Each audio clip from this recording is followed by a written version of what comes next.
Hello friends, welcome to our channel study for you. So guys, जैसा कि आज जो आपका एसएससी सीएचएसएल का 15 मार्च के सेकंड शिफ्ट का एग्ज़ाम हो गया दोस्तों, जिसका जो है मैं आपको बिल्कुल 100% एक्यूरेट आंसर के साथ जो है इस वीडियो में बताऊंगा। तो देख लेते हैं कि किस प्रकार के जो है आज आपके 15 मार्च के सेकंड शिफ्ट के एग्ज़ाम में जो है प्रश्न पूछे गए हैं। उससे पहले एक बात और दोस्तों, कि जिन्होंने भी अगर चैनल को सब्सक्राइब नहीं किया है तो एसएससी सीएचएसएल एग्ज़ाम से रिलेटेड पल पल की अपडेट के लिए जो है चैनल को सब्सक्राइब ज़रूर कर दीजिएगा। और बगल में ही आपको एक बेल आइकन यानी घंटे का निशान भी दिख रहा होगा, तो आप उसे भी जो है ज़रूर प्रेस कर दीजिएगा। तो चलिए वीडियो को स्टार्ट करते हैं। तो आज का जो आपका पहला क्वेश्चन आया था कि मौर्य वंश का संस्थापक कौन था, यानी मौर्य वंश की जो स्थापना है ना, ये किसके द्वारा किया गया था। तो देखिए, मैं आपको बता दूं कि मौर्य वंश की जो स्थापना है ना, ये चंद्रगुप्त मौर्य ने 322 ईसा पूर्व में जो है मौर्य साम्राज्य की स्थापना की थी। तो चंद्रगुप्त मौर्य आपका यहाँ पे करेक्ट आंसर होगा। इसके अलावा एग्जाम में एक प्रश्न और पूछा जाता है कि मौर्य वंश के जो है अंतिम शासक कौन थे। तो देखिए, मौर्य वंश के जो अंतिम शासक थे ना, ये आपके बृहद्रथ थे। और मौर्य साम्राज्य का शासनकाल कब से कब तक रहा था, तो ये आपका 322 ईसा पूर्व से लेकर 185 ईसा पूर्व तक जो है मौर्य साम्राज्य का शासनकाल रहा था।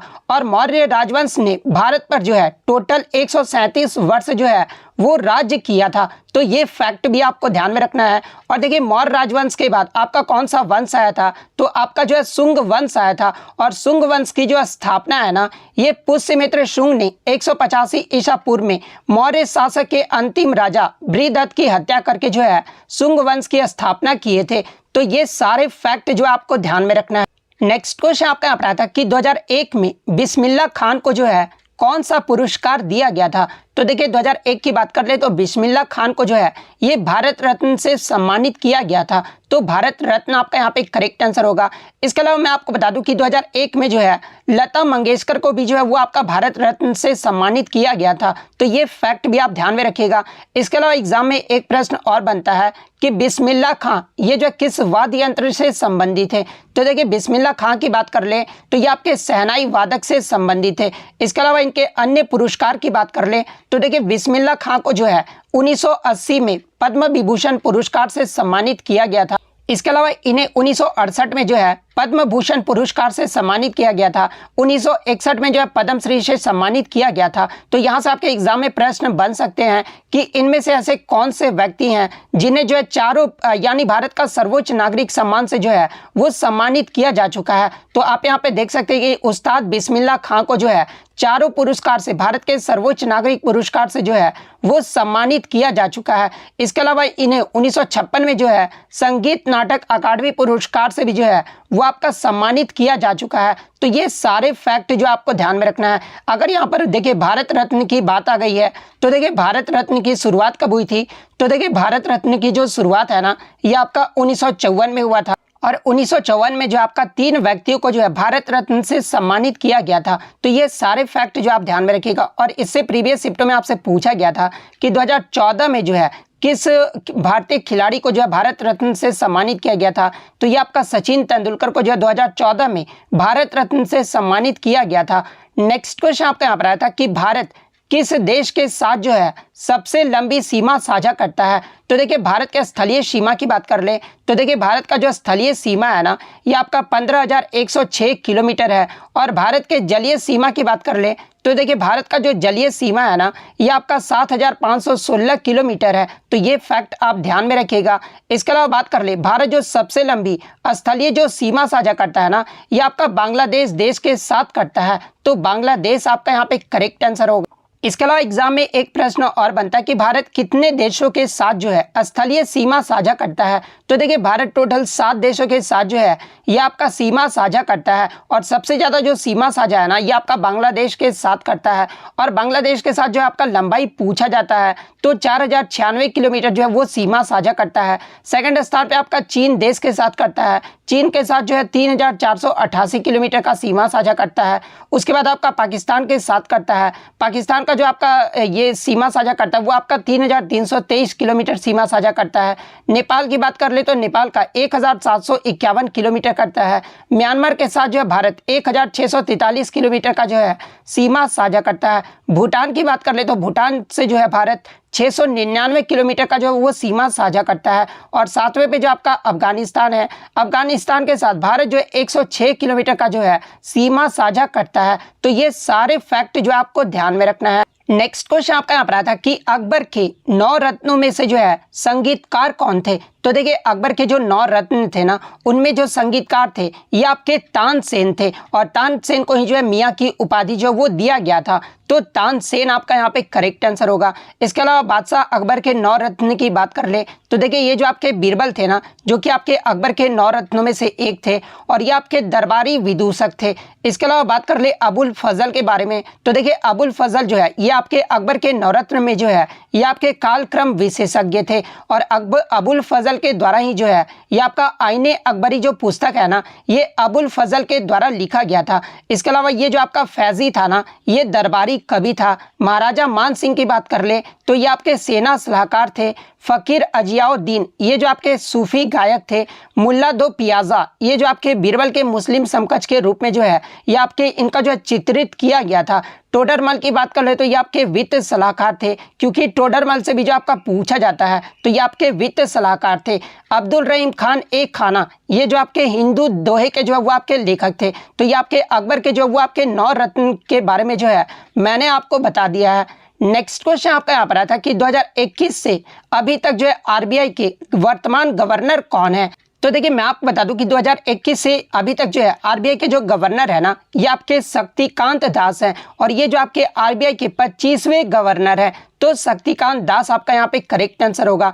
24वें गवर्नर की बात कर ले तो देखिए 24वें जो गवर्नर थे ना, ये आपके उर्जित पटेल थे। तो ये फैक्ट भी आपको ध्यान में रखना है। आरबीआई का प्रथम गवर्नर पूछा जाता है तो देखिए आरबीआई का जो प्रथम गवर्नर थे ना, ये आपके आसवर्ण स्मिथ थे। और प्रथम भारतीय गवर्नर अगर पूछा जाए तो देखिए आरबीआई के जो प्रथम भारतीय गवर्नर थे ये आपके सीडी देशमुख। इसके अलावा आरबीआई के प्रमुख कार्य की बात कर ले तो देखिए आरबीआई का जो प्रमुख कार्य है ना, वो आपका मौद्रिक नीति बनाना, नोट छापना, इसके अलावा रिवर्स रिपो रेट जारी करना, बैंक दर जारी करना, सीएलआर की जो है गणना करना। इसके अलावा सीआरआर जो आपका कैश रिजर्व रेशियो होता है ना, इसकी भी जो है गणना आरबीआई के द्वारा की जाती है। इसके अलावा आरबीआई की स्थापना की बात कर ले तो ये आपका 1935 में हुआ था। और आरबीआई का जो राष्ट्रीयकरण है ना, ये आपका 1949 में हुआ था। और आरबीआई का मुख्यालय कहाँ पर है तो ये आपका मुंबई में स्थित है। तो ये फैक्ट भी आपको ध्यान में रखना है। इसके अलावा बात कर ले आरबीआई को जो है भारत का केंद्रीय बैंक भी कहा जाता है। इसके अलावा आरबीआई को जो है बैंकों का बैंक भी कहा जाता है। और अंतिम जो ऋणदाता है ना, ये आपका जो है आरबीआई के द्वारा ही जो वो आपका दिया जाता है। यानी आरबीआई को जो है अंतिम ऋणदाता बैंक भी जो है वो कहा जाता है। तो ये सारे पॉइंट जो आपको ध्यान में रखना है। नेक्स्ट क्वेश्चन आपका यहाँ पर आता है कि 37वें राष्ट्रीय खेल 2023 का जो आयोजन है ना, ये कहाँ पर किया जाएगा। तो देखिए 37वें राष्ट्रीय खेल 2023 का जो आयोजन है ना, ये आपका अक्टूबर 2023 में गोवा राज्य में किया जाएगा। तो गोवा आपका यहाँ पे करेक्ट आंसर होगा। इसके अलावा 36वें राष्ट्रीय खेल की बात कर ले, क्योंकि यहाँ से भी आपके प्रश्न पूछे गए हैं। तो देखिए 36वें राष्ट्रीय खेल 2022 का जो आयोजन है ना, ये आपका गुजरात में किया गया था। और गुजरात के कितने शहरों में किया गया था ये भी प्रश्न पूछा जा चुका है।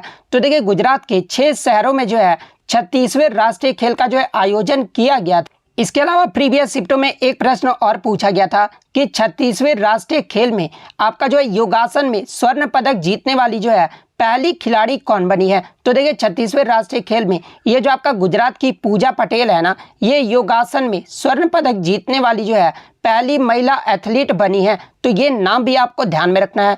और अगर पदक तालिका की बात कर ले तो देखिए 36वें राष्ट्रीय खेल में पदक तालिका में जो है सर्विसेज जो आपके पहले नंबर पे रहा है। सर्विसेज ने जो टोटल 128 पदक जीते हैं, जिसमें 61 गोल्ड, 35 सिल्वर और 32 जो था वो आपका ब्रॉन्ज मेडल रहा था। सेकंड पायदान की बात कर ले तो ये आपका महाराष्ट्र राज्य रहा है। महाराष्ट्र ने जो टोटल 140 पदक जीते हैं। उसके अलावा हरियाणा की बात कर ले तो हरियाणा जो है ये आपका तीसरे पायदान पे रहा है। हरियाणा ने जो टोटल 116 पदक जो है 36वें राष्ट्रीय खेल में जो है वो जीते हैं।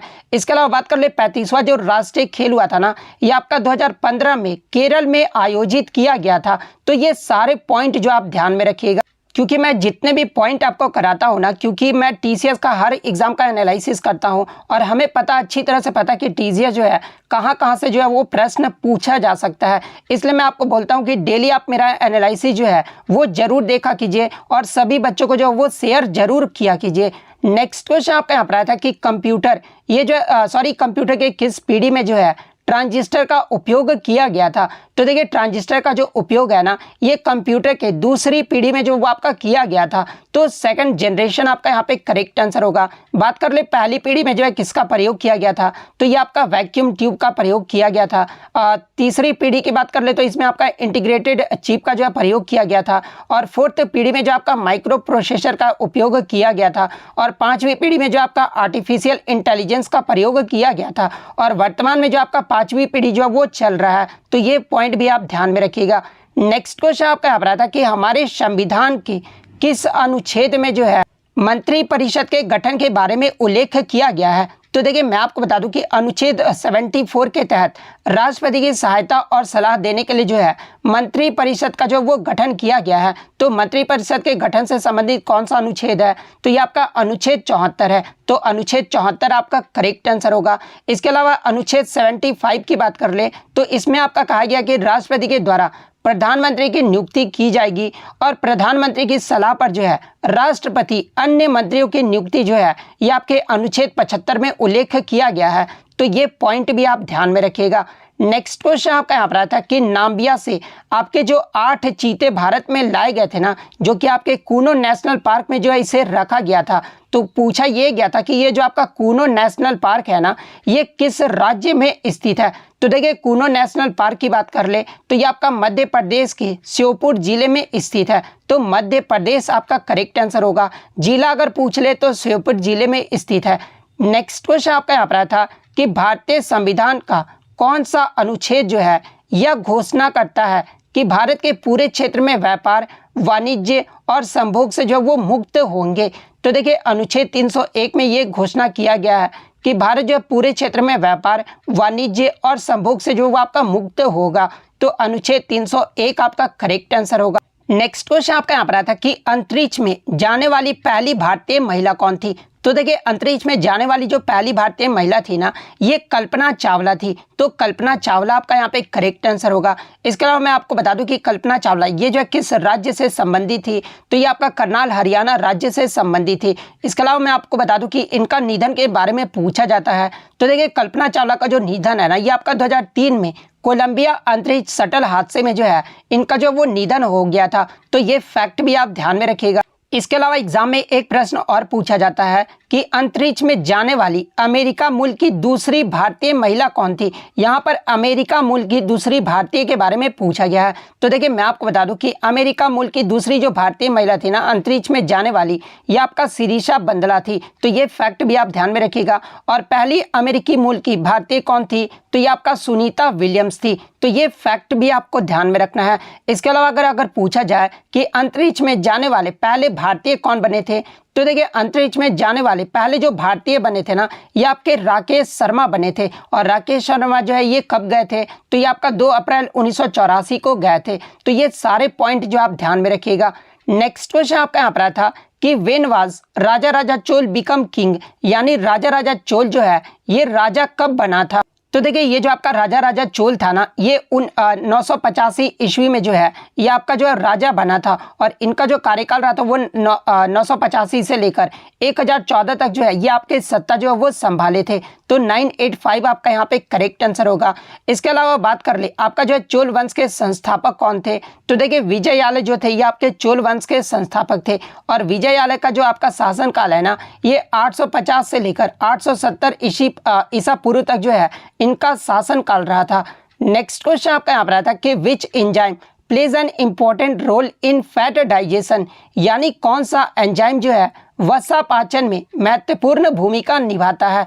तो देखिए वसा पाचन में जो आपका महत्वपूर्ण भूमिका है ना, ये लाइपेज एंजाइम निभाता है। तो लाइपेज आपका यहाँ पे करेक्ट आंसर होगा। इसके अलावा बात कर ले लार के पाचक में कौन सा एंजाइम महत्वपूर्ण होता है, तो टाइलिन जो होता है ना, ये लार के पाचक का जो है एंजाइम है। तो ये फैक्ट भी आप ध्यान में रखिएगा। नेक्स्ट क्वेश्चन आपका यहाँ पर आता है कि कृष्णा और ताप्ती की जो है सहायक नदियों के बारे में पूछा गया था। तो देखिए सबसे पहले हम लोग कृष्णा नदी की बात कर ले तो ये आपका पूर्व दिशा में बहने वाली दूसरी सबसे बड़ी जो है प्रायद्वीपीय नदी है और ये जो आपका सहाद्री में महाबलेश्वर के निकट से जो है ये आपका निकलता है। और कृष्णा नदी की जो लंबाई है ना ये आपका 1401 किलोमीटर है। और इसके प्रमुख सहायक नदियों की बात कर ले तो तुंगभद्रा, कोयना, घाटप्रभा, मूसी और भीमा, ये सब जो आपके कृष्णा नदी की जो है प्रमुख सहायक नदियां हैं। तो इनमें से जो भी ऑप्शन में दिया गया होगा वो आपका करेक्ट आंसर होगा। इसके अलावा ताप्ती नदी की बात कर ले तो देखिए ताप्ती नदी की जो प्रमुख सहायक नदियां है ना ये आपका पूर्णा नदी,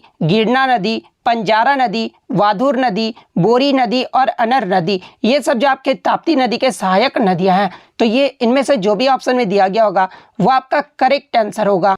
नेक्स्ट क्वेश्चन आपका यहाँ पर आता है कि सीमा सड़क संगठन यानी बॉर्डर रोड ऑर्गेनाइजेशन ने अरुणाचल प्रदेश में जो है किस प्रोजेक्ट के तहत नेचुफू सुरंग का जो उत्खनन कार्य है ना वो पूरा कर लिया है। तो देखिए मैं आपको बता दूं कि बीआरओ के द्वारा अरुणाचल प्रदेश में प्रोजेक्ट वर्तक के तहत जो है नेचुफू जो टनल है ना इसका निर्माण किया गया है। तो प्रोजेक्ट वर्तक आपका यहाँ पे करेक्ट आंसर होगा। नेक्स्ट क्वेश्चन, इनमें से कौन सा जो है मणिपुर का युद्ध नृत्य है? तो देखिए ये जो आपका थांगटा है ना ये मणिपुर का जो है मार्शल आर्ट है। तो थांगटा ऑप्शन में दिया गया था तो थांगटा आपका यहाँ पे करेक्ट आंसर होगा। नेक्स्ट क्वेश्चन आपका यहाँ पर आया था कि निम्नलिखित में से कौन सा जीव जो है एनालिडा संघ से संबंधित है? तो देखिए अगर जीव की बात कर ले तो आपका नेरेइस, फेरेटीमा, हिरिडिनेरिया, ये सब जो आपके हैं ना एनालिडा संघ से संबंधित है। तो इनमें से जो भी ऑप्शन में दिया गया होगा वो आपका करेक्ट आंसर होगा। तो इतने क्वेश्चन जो है आज मुझे बच्चों के द्वारा मिले हैं जो कि 100% रियल और ऑथेंटिक है। तो अगर वीडियो अच्छी लगी हो तो वीडियो को जो है लाइक ज़रूर कर दीजिएगा और इसी तरह एसएससी के किसी भी एग्जाम का रियल एनालिसिस पाने के लिए जो है चैनल को सब्सक्राइब ज़रूर कर दीजिएगा। तो मिलते हैं नेक्स्ट वीडियो में, तब तक thank you, all the best.